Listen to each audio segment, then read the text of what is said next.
Bismillahirrahmanirrahim. Assalamualaikum warahmatullahi wabarakatuh. Selamat pagi teman-teman, dan selamat pagi kepada Ibu dosen. Semoga kita semua dalam keadaan sehat walafiat. Amin amin ya rabbal alamin. Kami dari kelompok 10 akan mempresentasikan hasil kerja kelompok kami mengenai tes gaya belajar. Sebelumnya, saya atas nama Nur Muhammad Jihad dengan nomor NPM 2020 01 500 999. Selanjutnya ada Alisa Zahro dengan nomor NPM 2020 01 500 141.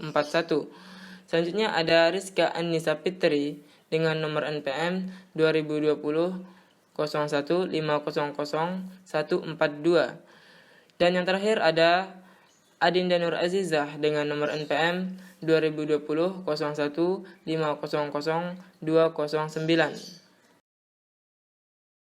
Selanjutnya, pengertian tes gaya belajar. Gaya belajar merupakan cara yang sifatnya individu untuk memperoleh dan menyerap informasi dari lingkungannya, termasuk lingkungan belajar.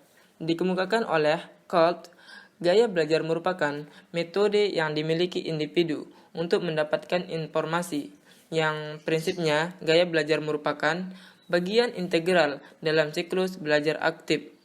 Gaya belajar adalah cara-cara yang lebih kita sukai dalam melakukan kegiatan berpikir, memproses, dan mengerti suatu informasi. Selanjutnya saya Alisa Zara NPM 2020 01 500 141. Di sini saya akan menjelaskan mengenai tentang tujuan tes gaya belajar. Memahami gaya belajar individu itu sangat penting karena siswa ataupun guru akan lebih mudah untuk menentukan strategi belajar yang sesuai dengan kemampuan siswa. Berdasarkan tujuannya, tes gaya belajar antara lain digunakan untuk yang pertama itu adalah memperoleh umpan balik terhadap hasil pembelajaran. Hasil pengukuran dari suatu tes dapat digunakan sebagai umpan balik bagi guru dan siswa. Bagi guru, hasil tes memberikan indikasi efektivitas pembelajarannya, sehingga berdasarkan hasil tes guru dapat memperbaiki proses pembelajaran serta memahami kemampuan siswa menguasai dan menafsirkan bahan ajar. Sedangkan bagi siswa, hasil tes memberikan indikasi sejauh mana sih tingkat pembelajarannya, apakah perlu ada perbaikan atau peningkatan. Yang kedua ada memperbaiki kurikulum dan program pendidikan. Biasanya ini sekolah tinggal melaksanakan kurikulum yang digariskan oleh pemerintah. Tetapi dengan laporan setiap sekolah dengan efektivitas pembelajaran berdasarkan kurikulum yang ditetapkan, pihak pemerintah juga akan tahu apakah kurikulum yang diberitahukan perlu diperbaiki atau tidak. Hasil suatu evaluasi yang salah satunya melalui tes akan menjadi landasan yang kokoh bagi program perbaikan pendidikan dan pada program pengajaran khususnya. Yang ketiga yaitu meningkatkan motivasi siswa. Hasil tes akan meningkatkan motivasi siswa untuk belajar jika masih belum memenuhi kriteria ketuntasan minimal atau KKM, akan mencoba bangkit agar mencapai atau bahkan melebihi KKM. Dan jika si siswa sudah mencapai KKM, serta memberikan motivasi untuk minimal mempertahankannya. Selanjutnya itu secara umum fungsi tes sebagai berikut. Yang pertama itu melaksanakan diagnosis dan remedial. Hasil tes dapat dipergunakan untuk mengukur kekuatan dan kelemahan siswa dalam bidang studi tertentu sehingga siswa dapat memperbaiki program pembelajarannya. Yang kedua yaitu melakukan penempatan. Biasanya tes penempatan dilaksanakan.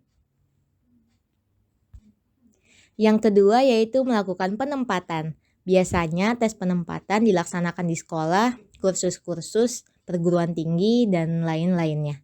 Yang ketiga itu melakukan seleksi. Umumnya jenis tes ini dilaksanakan jika jumlah kursi yang tersedia di suatu lembaga hanya terbatas, sementara peminatnya melebihi kapasitas atau pagu yang ditetapkan.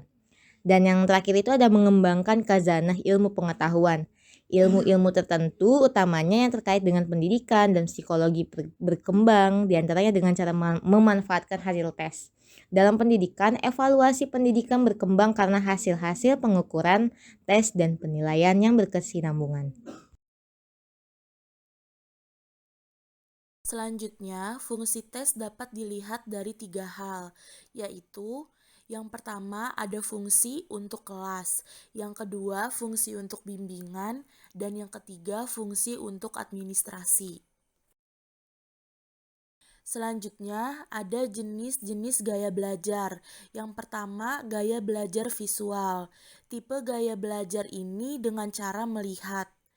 Yang kedua, ada gaya belajar auditorial. Tipe gaya belajar ini dengan cara mendengar. Dan yang terakhir atau yang ketiga, gaya belajar kinestik. Tipe gaya belajar ini dengan cara bergerak, bekerja, dan menyentuh. Penggunaan hasil tes gaya belajar dalam bimbingan dan konseling. Pemahaman konsep aspek kognitif belum menyatakan dalam Ahmad Susanto 2014. Keterampilan proses aspek psikomotorik Usman dan Setiawati dalam Ahmad Susanto 2014. Sikap aspek efektif Lange dan Azwar dalam Ahmad Susanto 2014. Kesimpulan yaitu setiap manusia yang lahir ke dunia ini selalu berbeda satu sama lainnya, baik bentuk fisik, tingkah laku, sifat maupun berbagai kebiasaan lainnya. Suatu hal yang perlu kita ketahui bersama ialah bahwa setiap manusia memiliki cara menyerap dan mengolah informasi yang diterimanya dengan cara yang berbeda satu sama lainnya. Ini sangat tergantung pada gaya belajarnya. Seperti yang dijelaskan oleh Hamzah B. Uno, bahwa pepatah mengatakan, lain ladang, lain ikannya, lain orang, lain pula gaya belajarnya.